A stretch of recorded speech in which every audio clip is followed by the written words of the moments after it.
Welcome to Karim sir amazing tech. ఈ ఈ అనే సౌండ్స్ను ఉపయోగించి గుణింతాలను సులువుగా ఏ విధంగా నేర్చుకోవాలో గుణింతాలు పార్ట్ 1 పార్ట్ 2 వీడియోలో నేర్చుకున్నాం. ఈ వీడియోలో ఊ ఉ అనే సౌండ్స్ను ఉపయోగించి ఏ విధంగా సులువుగా నేర్చుకోవాలో తెలుసుకుందాం. ముందుగా బిఫోర్ మనం నేర్పించిన అక్షరాలు రాయాలి. క గ చ జ. విధంగా అక్షరాలను గుర్తించిన తర్వాత ఈ సౌండ్ని మనము పరిచయం చేయాలి. ఈ సౌండ్ని మనము ఊ అంటాము. ఏ అక్షరం పైన ఈ సౌండ్ ఉంచినా ఊ అనే శబ్దం వస్తుందనే భావన పిల్లలలో మనం కలిగించాలి. ఈ అక్షరానికి ఈ సౌండ్ చేర్పించినప్పుడు క ఉ కూ. అదేవిధంగా గా అనే అక్షరానికి ఈ సౌండ్ చేర్పించినప్పుడు గూ. అదేవిధంగా చ అనే అక్షరానికి ఆ సౌండ్ చేర్పించినప్పుడు చూ. అదేవిధంగా జా అనే అక్షరానికి ఆ సౌండ్ చేర్పించినప్పుడు జూ అనే సౌండ్ వస్తుందనే అవగాహన పిల్లల్లో కలిగించాలి. రైట్. నెక్స్ట్ కూర కూర.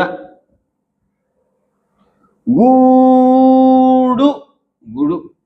ఒక తప్పును ఒక ఒప్పును ఒకేసారి నేర్పించడం వల్ల తప్పు ఎప్పటికీ కూడా పిల్లలు రాయరు.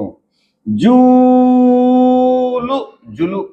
Tour true. దూనం డునం. తూకం తుకం. దూరం దూరం. నూరు నురు. పూరి పురి. బూర బుర. మూట ముట. యూకం యుకం. రూప రుప. లూక లుక. ఊరు ఊరు. శూరం శూరం. సూరం సురం. హూనం హునం. ఈ విధంగా పిల్లలు రాయడంలో ఎక్కడైతే తప్పులు చేస్తారో వాటికి ముందు రాయాలి. కూర అని పిల్లలకు చెప్పినప్పుడు